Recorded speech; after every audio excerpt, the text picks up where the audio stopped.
and welcome again to Secrets of Meaning, the podcast TV arm of Jewish Sacred Aging. We're very happy that you joined us today. I'm your host, Rabbi Richard Address. If you'd like to contact us with some ideas or suggestions, please email me at rabbiaddress@jewishsacredaging.com. Check out the website, jewishsacredaging.com, the Facebook page, and we welcome and thank you very, very much for your time, because we're going to be talking with an old friend, Reverend Jade Angelica, about her revised brand new book called Where Two Worlds Touch, subtitled The Spirit and Science of Alzheimer's Caregiving. So Jade, welcome back. It's good to see you. How you doing? Thank you. I'm doing very well, and I'm happy to be here with you after all these years. Few years. A few years. Yeah, it's great to see you. When the first edition is now, it's 10 years later, and lots of things have changed. But I got to ask you the first question, and obviously this is bookstores, Amazon available. Correct. Is there a website that people can go to also if they want to touch base with you? Or Absolutely, and it's simple website, Jade Angelica at gmail or jadeangelica.com. Yeah, jadeangelica.com. One continuous word. exactly. Yeah. So the subtitle of Where Two Worlds Touch, The Spirit and Science of Alzheimer's Caregiving. So talk to me about, I know what spirit, I think, the sense of spirit is. What do you mean by the science of caregiving? Is there a science of caregiving? Well, we included that word in the subtitle because I do weave into the story a lot of scientific information.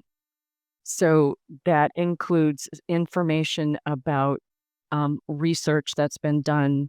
It includes a lot of statistical information so that people have some of the basic information that they need about the disease of Alzheimer's. There's a lot about the disease as well.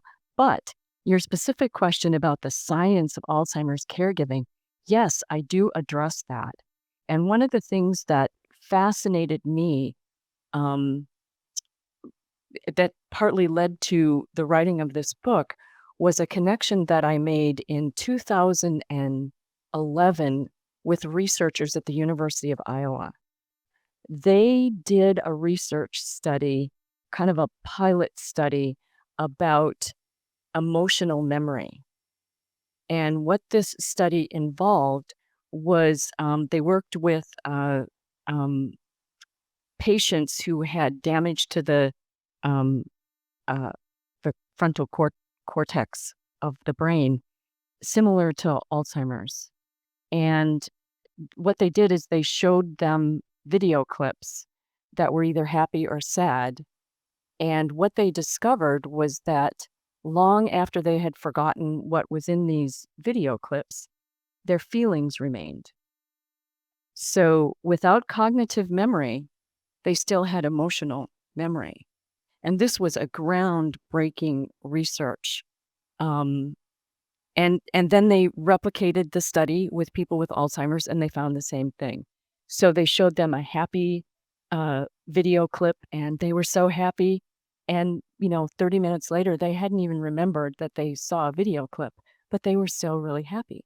And so what they're acknowledging is, a lot of people will say, like, someone who has Alzheimer's, well, they're completely gone. They're an empty shell.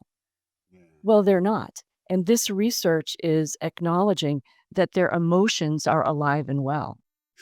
Yeah, it's one of the things I wanted on my long list of things after reading the book. But since you introduced it, or as they say on TV law shows, since you opened the door, this idea of that empty shell thing,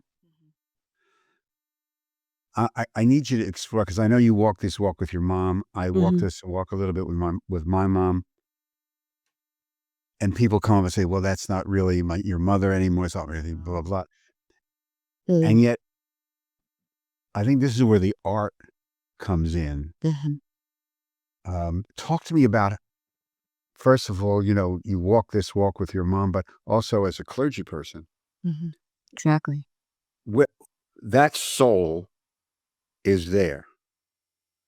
and we've talked. We just did something with a group of chaplains in Wisconsin several weeks ago, and we were talking about this in this context with Alzheimer's patients, dementia patients, and the idea of touch or smell. Somebody will come in with a challah and they'll smell they'll feel it, or they'll sing a song. You know, um, talk to me about that concept of, that's just a shell, because it's really demeaning. Mhm. It's very demeaning. And what people I mean, I have a whole chapter on what it means to define the self. Hmm. And um, what happens with Alzheimer's is that the brain cells die off in the exact same pattern in which they developed. And so the first thing that will be lost is what we call the executive functions, things like decision making and problem solving. But so the left side of the brain, the cognitive side of the brain, is what's affected in Alzheimer's. The right side of the brain, which holds emotions and art and music, and that's not affected. That's alive and well.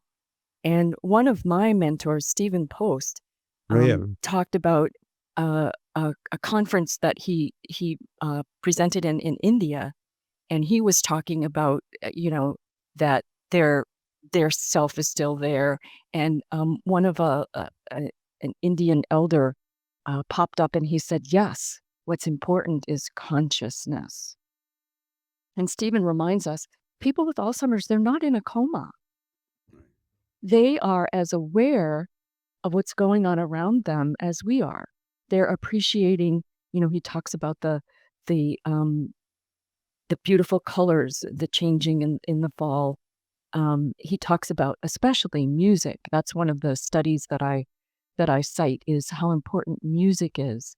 Um, and touch and love, and there's just this selfness that is not about our thinking. It's not about that rational part of our brains. Yeah, I've come to the conclusion, and as we were talking about this with this chaplain's meeting, and I said, if you ask me to quantify, to prove it, to cite, I can't. So it goes under the, and yes, if you say, oh, this is just a projection of your own need, I may just say, fine. But my understanding, and that's why I want to ask you this, that a person dealing with especially towards the end, they're basically in another plane of reality that we are not. And I think you just alluded to that. Their sense of where they are, we are not there yet. We are not Mhm. there. Mhm. And so if somebody says, well, that's not really your mom anymore, well, she's just in a different level or plane of reality than we are here. Mhm. Am I way off there? Or because again, I'm reading the book and I keep sensing this. Right. No, you're completely right on. And in fact, when you can prove it now that they're still there with that by citing that research study from the University of Iowa. It's probably the bad English. They're not. I mean, that's Eh, my fault. But Yeah, no, you can, because there's the research right there. And they concluded that this research really indicates that the people with Alzheimer's are still alive. They're still have a self, they still have feelings, they still have emotions. In fact, experts in the field say emotions are what people with Alzheimer's are good at. yeah. And so we can prove it. We can prove it for those who need proof. But if you interact with people with Alzheimer's, which is the beautiful experience that I had, Hmm. um, it's when you really see it and when you notice it. Um, y it's almost like you can develop relationships with people with Alzheimer's. I developed deep and caring friendships with people with Alzheimer's who didn't know me. I mean, I had this wonderful relationship with my mom, but for example, they remember how you make them feel. So if I made them feel happy and I made them feel safe, when they saw me, they recognized my face. They broke into a smile. They were happy to see me. And there are studies that are showing that o- that even though they don't remember that we came to visit them, they're still happy that we came hours later. Um, so it's interesting that we're needing to convince people, but that whole idea of a different reality, Hmm. we tend to think that our reality is the only one that's correct. Yeah, well, that's another study for another time. Yeah. I got to ask you also because, again, in doing some reading about in preparation for this, um, and this came up at another meeting that I had recently. The way we treat people with Alzheimer's, dementia, placing them in a facility. I understand not everybody can care for them. It's very difficult, and that's a given. But in the memory care units of facilities around the country, as opposed to what I'm seeing in I think it's the Netherlands or one of the other Scandinavian countries, where they're creating these villages, not putting people in rooms and in a facility, but encouraging a village for this interaction. Talk to me about your feeling about that. Well, those are state of the art thinkings, and I think it's really a beautiful idea. But there is always going to need to be supervision for people with Alzheimer's because, as we said, they're not really great at making decisions. But some of the facilities in the United States, too, are adopting models like that. Um, and they are really offering a lot of programming to stimulate, because that's what we're wanting to do, is you want to stimulate the abilities that the people with Alzheimer's have left. And a lot of the literature talks about what people with Alzheimer's are losing, and I tried to write about what's still there, what still remains, to give people some hope. And one of the things that remains is the capacity to develop relationships. We talked about that too, about the emotions. The emotions remain, the love of art and music, that remains. So that's one of the things that I try to focus on. And I think, I mean, it's such a huge issue, such a huge problem, that hopefully the United States will shift into more acceptance of some of those various models for caregiving, because I think they're great. Well, you channel Martin Buber a lot in the book, I do. and like in one of the quotes that I noticed in preparation for this, you wrote that what Buber's writing and what you're offering is about quote the power and potential of true encounter unquote, which is a great line. The power and potential of true encounter. That's what you're really talking about, isn't it? About these creation of these relationships.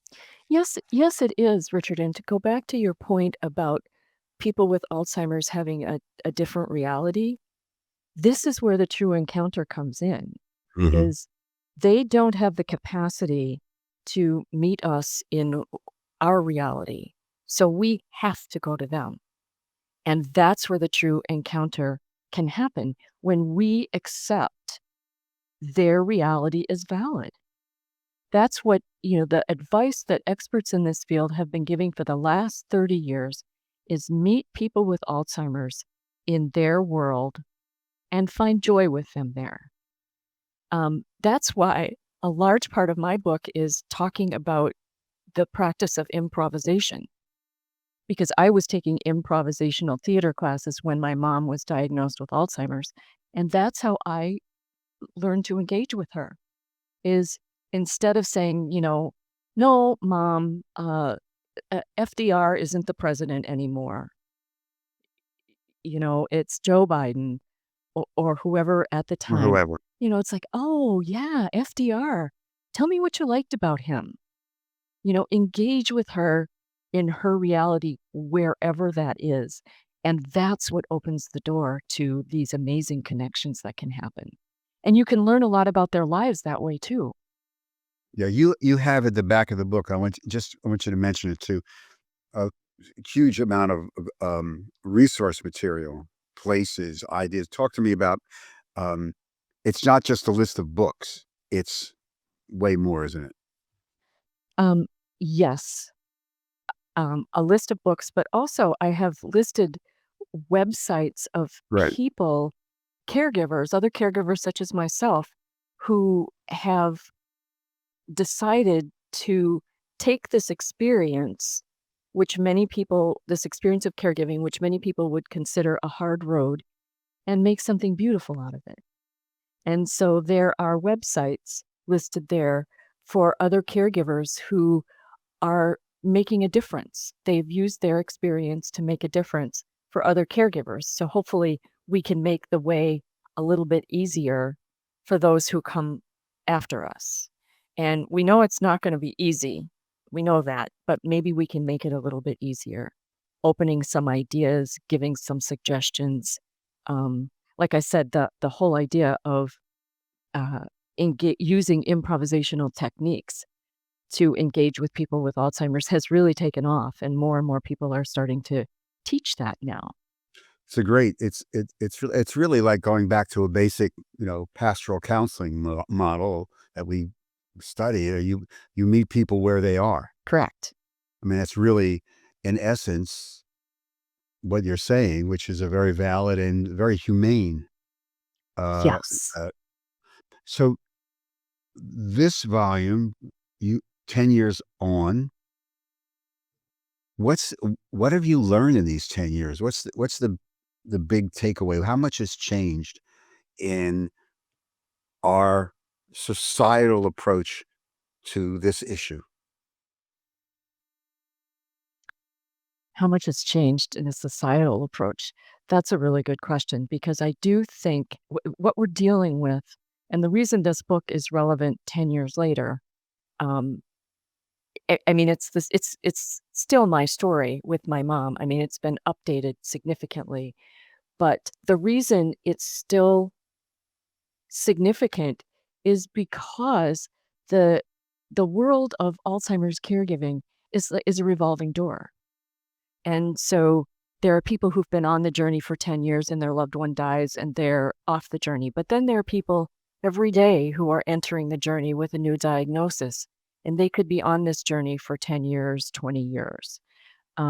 So what we're dealing with always is a new batch of beginners. And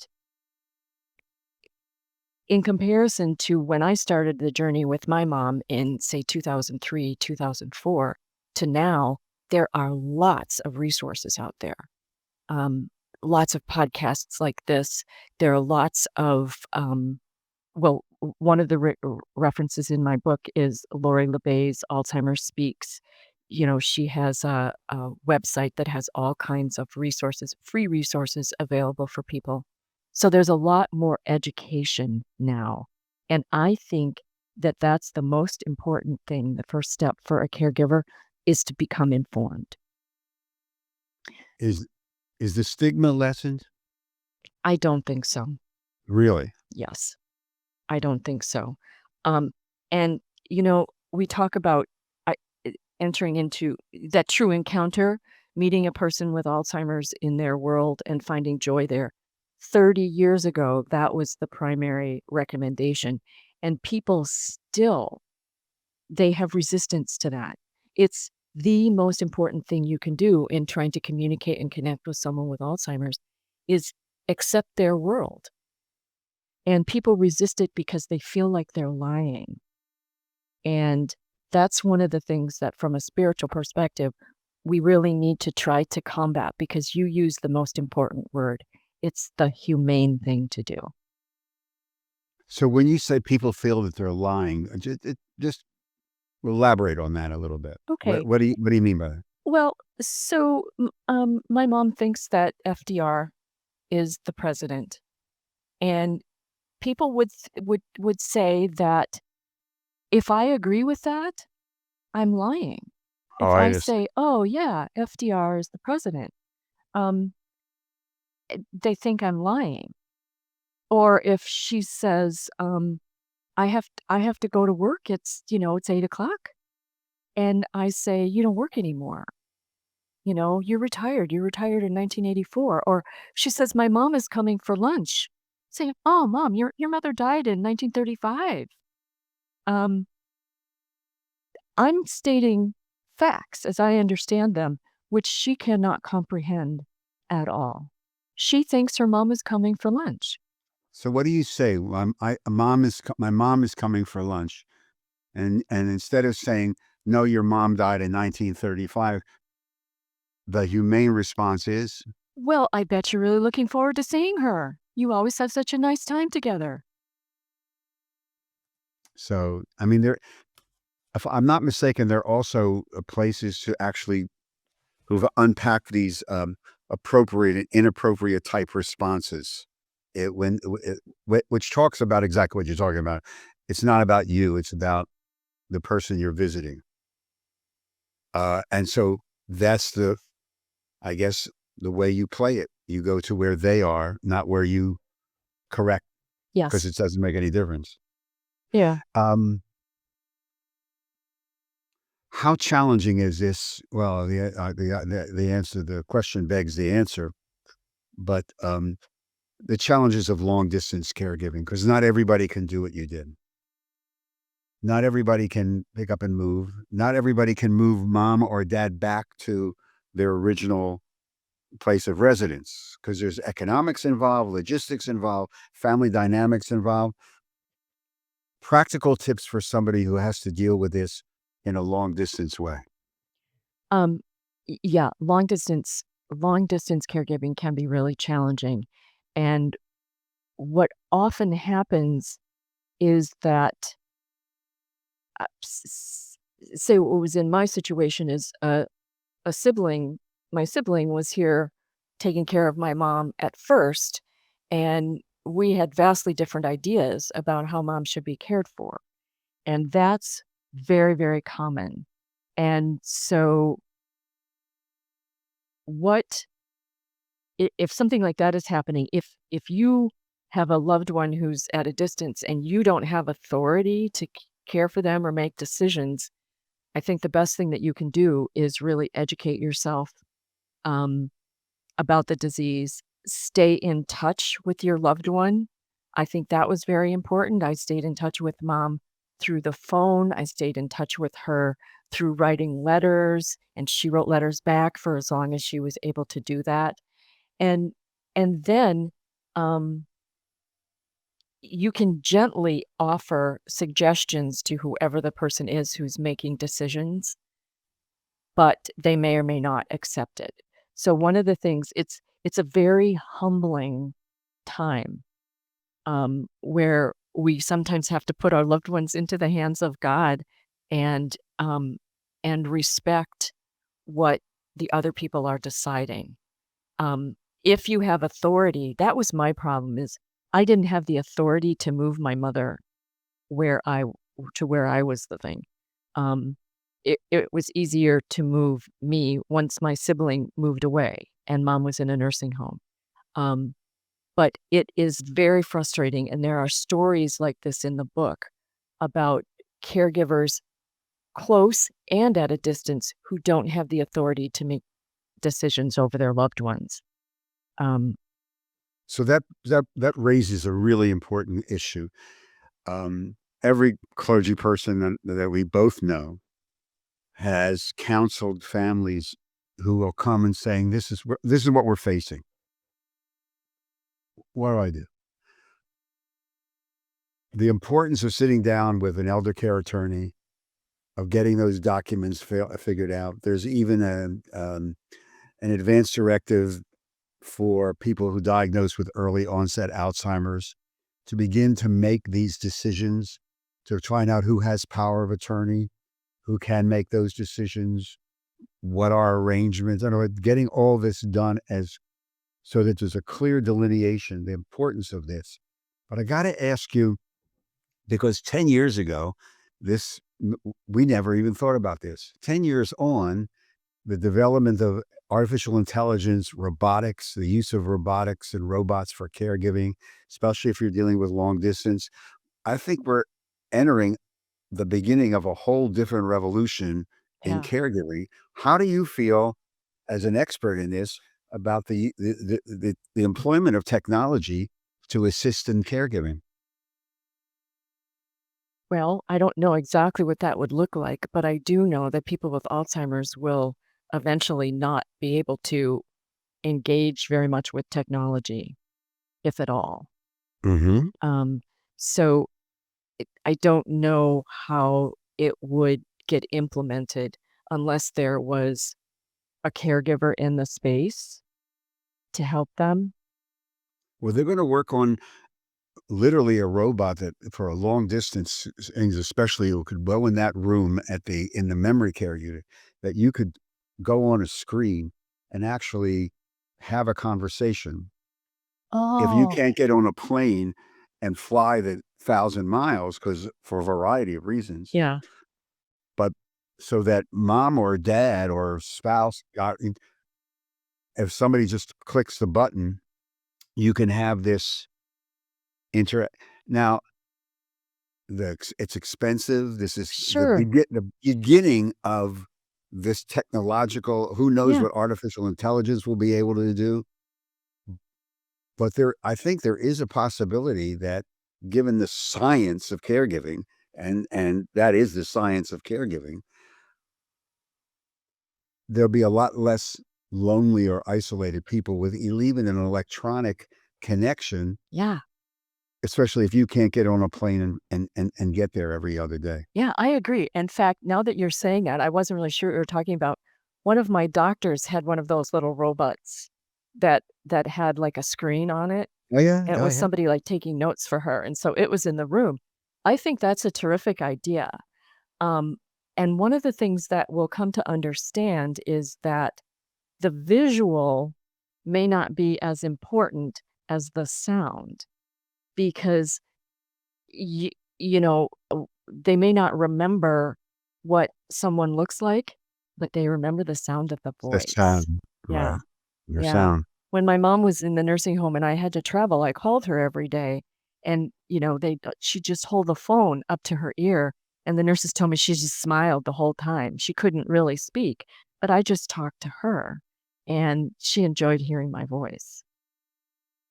We're Yeah. speaking with Reverend Jade Angelica on her book, Where Two Worlds Touch: The Spirit and Science of Alzheimer's Caregiving, an updated version from a few years ago.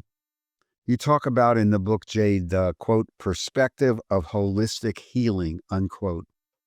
What's that mean? Um, I think you're talking about the, workshop that I developed. Hmm. Um, and this was a quote from Dr. Justin Feinstein, who was the initiator of the first research from the University of Iowa on their emotional memory. And the workshop that I developed actually teaches caregivers how to interact and connect with people with dementia. Um, and given given that the the drugs that we've been hoping for and counting on haven't really been effective in in curing Alzheimer's. What Justin was saying was that, we need to be focused on caring for all the people who have it. And he felt that the workshop that I developed was a holistic way of caring for people with Alzheimer's because it was really doing the mind, body, heart um, attention paying attention to people with Alzheimer's on that level. But he was looking at it from the perspective of an alternative to caring for people.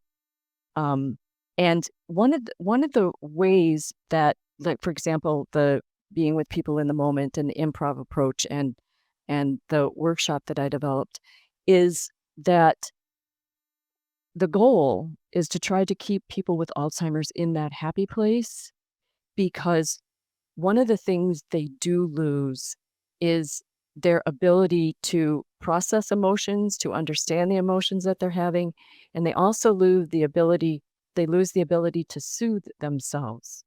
So if they get upset, if they get angry or they get afraid or they get, confused, they're kind of stuck there. Right. And so our goal is to try to give them more happy moments than sad moments. And that's what Justin was referring to when he was talking about a holistic approach.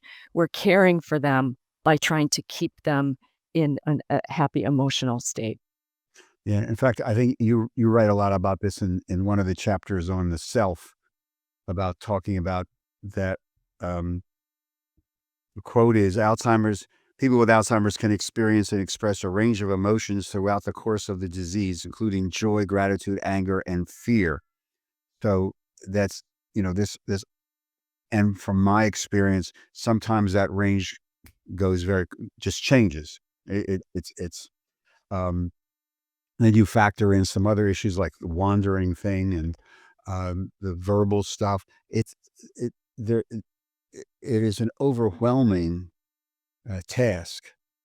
The drugs from 10 years ago to now, there are some that seem to delay, that's what we're being told, delay the progression. There's no cure, but they'll delay some of the progression of this disease.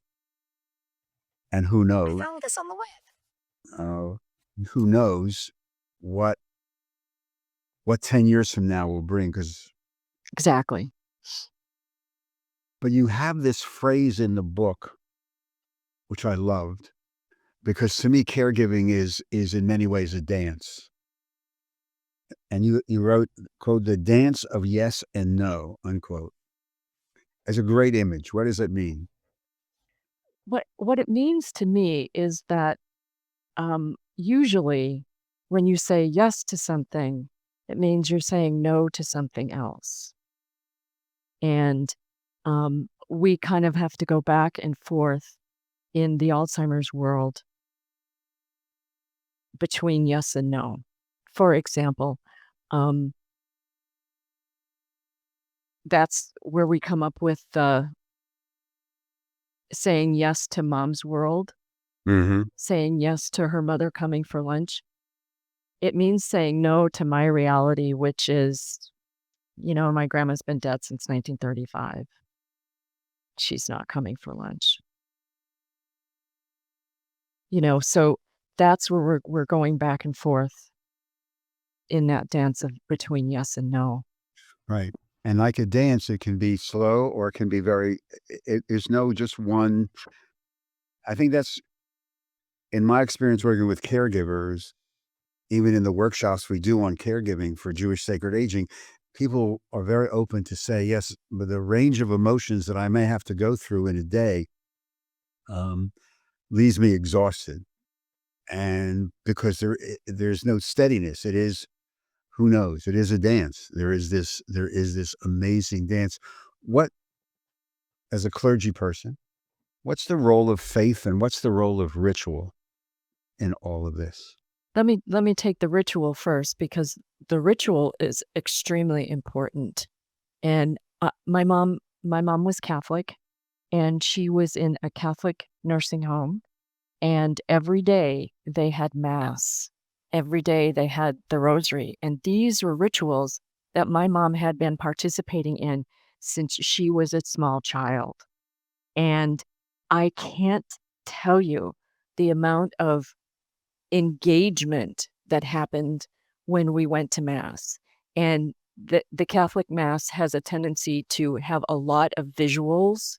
The priests wear colorful vestments, there are candles, there are stained glass windows, and there's lots of music, and all of those things were familiar to her. And they brought her a great deal of joy. I could just see it. The priest would walk up and she would just burst into happiness. So maintaining those kinds of religious rituals are extremely important, because just like emotions, that is something, their connection to the spirit is something that's going to remain. Correct. Right. Um, Right. and what was the first part of the question? Well, the role where faith. I mean, and Oh, not only the your faith, the caregiver's faith, but that question of in those lonely moments of frustration, perhaps, and of a caregiver who will turn to you and say, "But where is God in all this? Where where's the merciful, compassionate God that you taught me about? This is this isn't this isn't living."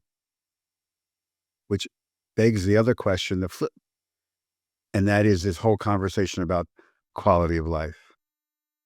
yeah. It's interesting. There was another caregiver at the nursing home, and her mom had Alzheimer as well, and she prayed for her mom to die. Really? Yeah, because it's like, this isn't living. This isn't living.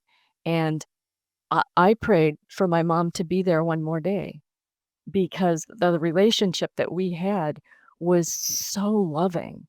It was just it felt like there's it's in the Gospel of John where they talk about the flow of living water. That's what it felt like to me, is that I was giving her love and I was receiving so much love in return. And Very that's Jewish mystical. yeah, yeah, it's possible to develop those relationships, but you have to show up. I showed up. I was there every day, Wow. connecting with her and developing a relationship.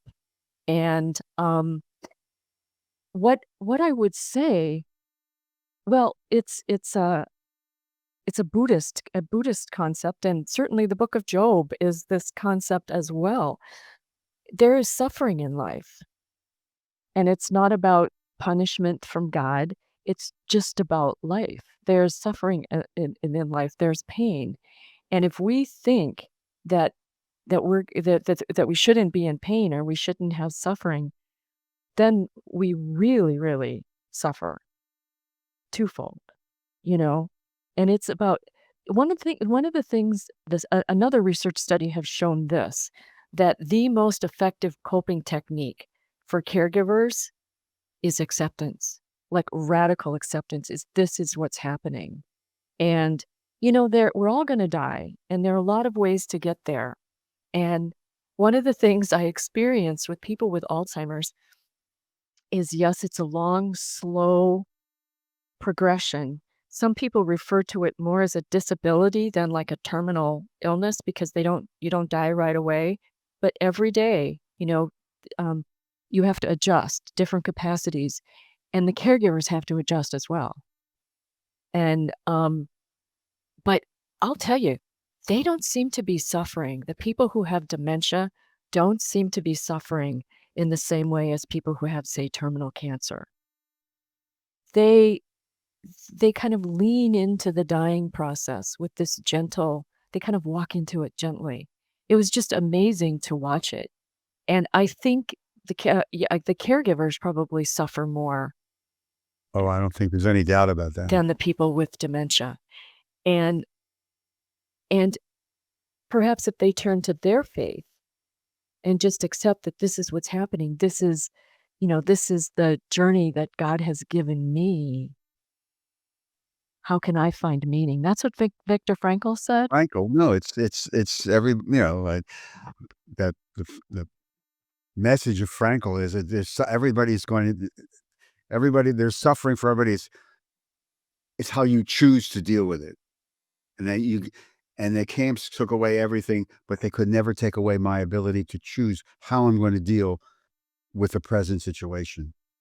But for the caregiver as well, there's also that sort of like buried, repressed feeling that sometimes bubbles up when you walk out of the room after visiting your loved one and saying,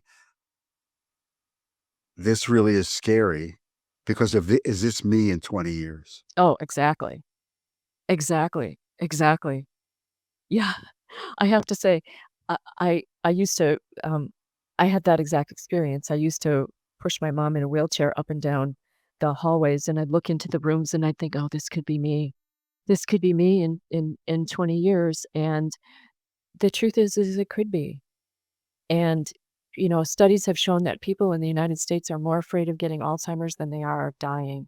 It is especially scary because right now we don't know the cause exactly, and we don't know the cure. But I did cite some research that's coming up that indicates that we do have some agency, and they're talking. And in fact, I first heard about this in 2009 at a conference in Boston. Scientists were then talking about the agency that we have to prevent getting a neurological, a degenerative neurological brain disease like this. And it's about healthy heart behaviors are also healthy brain behaviors. And, we can change. We can change. That's the good news and that's the bad news. We have to change. Yeah, I think from just my understanding and work and for Jewish sacred aging and some of the research, and I think we're at the beginning of trying to understand this holistic interaction of mind, body, spirit, and brain. That it's not, the Western model is it's everything separate. I mean, the Jewish approach to medicine is it's very holistic. There's this great interaction between mind, body, spirit, soul, brain, whatever. I think we're just starting to open the doors to beginning to understand how much all of this is interrelated, from what we eat to how we rest, other than the genetics. And I think that's in many ways, when you write the third volume in 10 years, it will be interesting to see Right. how much of that finds its way into the book. Yeah. Jade, thank you very, very much. As usual, it's great to talk with you again. Thank you. Where two worlds touch, the spirit and science of Alzheimer's caregiving, bookstores, Amazon. Real fast, Jade, somebody wants to get in touch with you. The website is what? JadeAngelica.com. JadeAngelica.com. Thank you very much. Take care of yourself. Thank you so much. Stay safe, stay healthy, and hopefully see you soon. Take care, okay? Wonderful to be with you. Take care, Jade. Bye-bye. Thank you. And to all of you, thank you very, very much for joining us on today's edition of Secrets of Meaning, the podcast TV arm of Jewish Sacred Aging. Again, if you'd like to help support our work, go to the website, jewishsacredaging.com. Click on the donate button, follow the prompts. It's really, really easy. If you'd like to become a sponsor of some of these podcasts, again, just email me at Rabbi Address at jewishsacredaging.com. We'll take it from there.